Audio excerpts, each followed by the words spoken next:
Hi everyone, welcome to अड्डा 247। मेरा नाम है Bharati and I am your NEET counselling expert and biology educator as well. और मैं आज आपको बताने वाली हूँ यूपी स्टेट की काउंसलिंग के बारे में। यस, आपके नीट के एप्लीकेशन फॉर्म आ चुके हैं। डोमिसाइल के बारे में आपको पता करना है। बहुत सारे क्वेश्चंस हैं उससे रिलेटेड, और सबसे बड़ा क्वेश्चन ये है कि यार यूपी का अगर मुझे कॉलेज चाहिए तो कौन कौन से students are eligible for this particular counselling, है ना। तो उसके बारे में मैं आपको बताने वाली हूँ, प्लस कितनी सीट्स हैं, क्या एलिजिबिलिटी क्राइटेरिया है, डोमिसाइल का क्या एलिजिबिलिटी क्राइटेरिया है, ओपन स्टेट है, क्लोज स्टेट है, क्या कोई बॉन्ड है, अगर तुम बीच में एमबीबीएस छोड़ देते हो तो क्या होने वाला है तुम्हारे साथ। ये सब कुछ मैं बताने वाली हूँ इस एक वीडियो में। तो अपने जितने भी यूपी वाले बच्चे हैं उन सबके साथ ये शेयर कर दो, और जो यूपी वाले नहीं है बेटा जी, उनके लिए भी इधर पर एक चीज है, दैट इज आपके यूपी के प्राइवेट कॉलेजेस में आप पार्टिसिपेट कर सकते हैं, अगर आपके पास डोमिसाइल है तब भी और नहीं है तब भी। तो लेट्स गेट स्टार्टेड।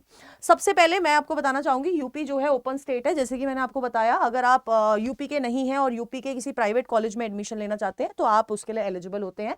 आपको बस यूपी के जब फॉर्म निकलते हैं आपको काउंसलिंग का फॉर्म भरना पड़ता है, लेकिन आप सिर्फ 85% सीट्स की अगर मैं बात करूं, मतलब अगर मैं सिर्फ यूपी की सीट्स की बात करूं, तो उसमें आप सिर्फ प्राइवेट कॉलेजेस के लिए ही जा सकते हैं। गवर्नमेंट कॉलेजेस का 85% वाला कोटा आप नहीं ले सकते हैं अगर आपके पास डोमिसाइल नहीं है, ठीक है। नेक्स्ट अगर मैं बात करती हूँ, ओपन स्टेट है, क्लोज स्टेट नहीं है बेटा जी ये। और यहाँ फ्री एग्जिट भी एक टर्मिनोलॉजी होती है, वो मैं आपको बाद में बताऊंगी। बट अगर सिक्योरिटी डिपॉजिट की हम बात करते हैं, यूपी के सिक्योरिटी डिपॉजिट की, सो जब हम काउंसलिंग के बारे में बात करते हैं, तो जब आप काउंसलिंग के लिए रजिस्टर करते हो, there is a specific amount जिसकी सिक्योरिटी, जिसको हम लोग सिक्योरिटी डिपॉजिट बोलते हैं, ये आपको गवर्नमेंट को देना पड़ता है। It is a refundable amount, but तभी रिफंडेबल होगा जब आप एक अच्छी तरह से अपनी counselling rules and regulation follow करते हुए लेंगे।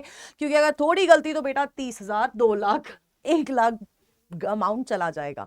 तो अगर आप गवर्नमेंट मेडिकल कॉलेजेस के लिए जा रहे हो सिर्फ काउंसलिंग कराना, तो 30,000 रुपए देने पड़ते हैं। प्राइवेट मेडिकल कॉलेजेस के लिए जा रहे हो तो 2 लाख रुपए देने पड़ते हैं। और अगर प्राइवेट डेंटल कॉलेजेस के लिए जा रहे हो तो 1 लाख रुपए देने पड़ते हैं। अगर आप सबके लिए जा रहे हो तो आपको एक हाईएस्ट अमाउंट पे करना पड़ता है, विच इज 2 लाख रुपीज।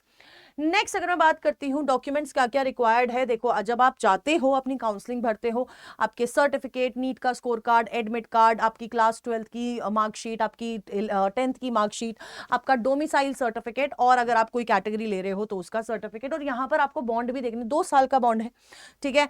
और अगर आप ये 2 साल का सर्विस नहीं देते हो, आपको 10 लाख रुपए देने पड़ते हैं। और अगर आप बीच में छोड़ते हो बेटा जी अपनी एमबीबीएस की सीट, तो आप अगले साल यूपी की काउंसलिंग में पार्टिसिपेट नहीं कर पाओगे, ठीक है। नेक्स्ट डिबारमेंट रूल है, जैसे कि मैंने आपको बताया कि आप अगले साल यूपी की काउंसलिंग में पार्टिसिपेट नहीं कर पाओगे अगर आप सीट छोड़ते हो तो, ठीक है। अब जो यूपी काउंसलिंग होती है ना, वो 3 राउंड में होती है, और 4 राउंड भी हो जाते हैं डिपेंडिंग कितनी सीट्स बची हुई है, ठीक है। तो आपका first round, second round, third round, और आपका लास्ट राउंड होता है। थर्ड राउंड को हम मॉप अप राउंड भी बोलते हैं, ठीक है। तो यहां पर आपको एक टर्मिनोलॉजी दिख रही है which is free exit. Free exit क्या है कि आपको फर्स्ट राउंड में अलाउड होता है कि अगर आपको कोई सीट मिली है ना, फॉर एग्जाम्पल मुझे यार कानपुर के कॉलेज में सीट मिल गई है, लेकिन मैं उस सीट को नहीं लेना चाहता हूं, अभी मैं सेकंड राउंड के लिए सीधे जाना चाहता हूं, तो मुझे वहां पर जाके एडमिशन के लिए जाना नहीं पड़ेगा। और नहीं जाऊंगी तो भी मैं एलिजिबल रहूंगी, मेरे अभी भी जो 30,000 रुपए मैंने भरे हैं वो मेरे सेफ रहेंगे। लेकिन अगर मैंने सेकंड राउंड में भी सेम चीज करी कि मेरे को कोई सीट अलॉट हुई और मैं वहां पर पहुंची ही नहीं रिपोर्ट करने, तो मेरे 30,000 रुपए बेटा जी चले जाएंगे, पानी में डूब जाएंगे, और वो वापस नहीं आएंगे। और अगले राउंड के लिए आपको फिर से अपनी सिक्योरिटी डिपॉजिट भरनी पड़ेगी, ठीक है। ऐसे करके आपके 3 राउंड होते हैं, और लास्ट आपका फोर्थ राउंड भी होता है जो कि आपका स्पॉट राउंड होता है, ठीक है। अब यहां पर अगर मैं इस काउंसलिंग की बात करती हूं, तो आपका सीट विड्रॉल भी होता है। जैसे कि मैंने आपको बताया, एक तो फ्री एग्जिट आप रिपोर्ट नहीं करते हो, ठीक है, तो आपका रिफंडेबल डिपॉजिट जो है वो रिफंडेबल रहता है, ठीक है, गवर्नमेंट कॉलेजेस के लिए, ठीक है। तो ये आपका है। सेकेंड राउंड में आपको फ्री एग्जिट, थर्ड राउंड में फ्री एग्जिट, फोर्थ राउंड में फ्री एग्जिट आपको अलाउड नहीं होती है।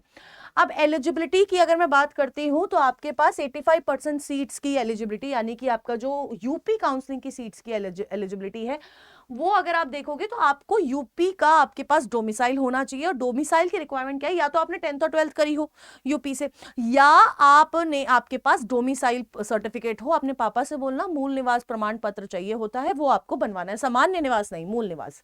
और अगर 10th और 12th का सर्टिफिकेट है, फिर आपका कोई इशू नहीं आएगा। रिजर्वेशन की बात करूं तो एससी कैटेगरी 21%, एसटी 2%, 27% ओबीसी, और ईडब्ल्यूएस का 10% यहां पर कोटा मिलता है। बाकी जो सारी की सारी है बेटा वो हमारे जनरल कैंडिडेट्स की है। अब अगर मैं सीट्स की बात करूं तो this is number of seats, ये ऑल इंडिया कोटा के हिस्से में आने वाली सीट, क्योंकि 15% की काउंसलिंग ऑल इंडिया कोटा कराता है, और ये आपकी स्टेट कोटा। तो आपकी जो किंग जॉर्ज मेडिकल कॉलेज है इसमें टोटल 250 सीट्स है, जिसमें से 37 सीट ऑल इंडिया कोटा भरेगा, 3 सीट सेंट्रल पूल कोटा का, और आपका 210 सीट आपके यूपी के पास है ना, कि यूपी ही इसकी काउंसलिंग कराएगा 210 की। फिर आपका एसएन मेडिकल कॉलेज 200 सीट यहाँ पर है, 30 ऑल इंडिया कोटा के अंदर, 3 सेंट्रल पूल के अंदर, और टोटल आपकी स्टेट कोटा में 167 सीट्स है। तो इस तरह से आपके जितने भी कॉलेज हैं, ठीक है, ये सारी क्या है बेटा जी, उसकी उस कॉलेजेस की क्या है, this is the seat matrix. ठीक है, अब आप देखोगे कि देयर आर, ऐसा नहीं है सेंट्रल पूल कोटा सब में है, आपका बीआरडी मेडिकल कॉलेज गोरखपुर तक सब में सेंट्रल पूल कोटा है, सब में 3-3 सीट है। उसके बाद अगर आप देखोगे जैसे कि हमारा ये यूपी यूएमएस इटावा हो गया, अंबेडकर नगर हो गया, गोंडा वाला कॉलेज हो गया, ये सारे जो कॉलेजेस है इनमें आपको सेंट्रल पूल कोटा नहीं देखने को मिलेगा। बाकी आपको these all are government colleges, क्योंकि टोटल 100 सीट है, जिसमें 15 सीट ऑल इंडिया कोटा की है, और स्टेट कोटा की बेटा जी आपकी 85% सीट है।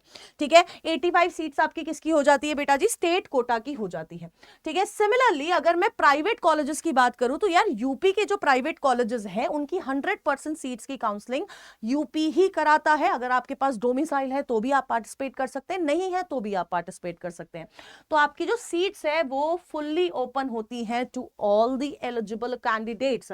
ठीक है, सबके लिए। और ये आपके प्राइवेट कॉलेजेस की सीट मैट्रिक्स। और मैं आपको बताना चाहूंगी कि अगर हम लोग सीट मैट्रिक्स देखेंगे ना, आपको ये पता चलेगा कि मतलब कर्नाटका केरला के अलावा, मतलब कर्नाटका के अलावा अगर सबसे ज्यादा प्राइवेट कॉलेजेस कहीं है वो बेटा यही है, यूपी में, है ना। फीस लेकिन थोड़ी सी ज्यादा है ना, आपका बजट 1-1.5 करोड़ का पड़ता है, बट देयर इज, मतलब यहाँ पर एक डीम्ड यूनिवर्सिटी भी है यूपी में, बट उस डीम्ड यूनिवर्सिटी की काउंसलिंग एमसीसी कराता है।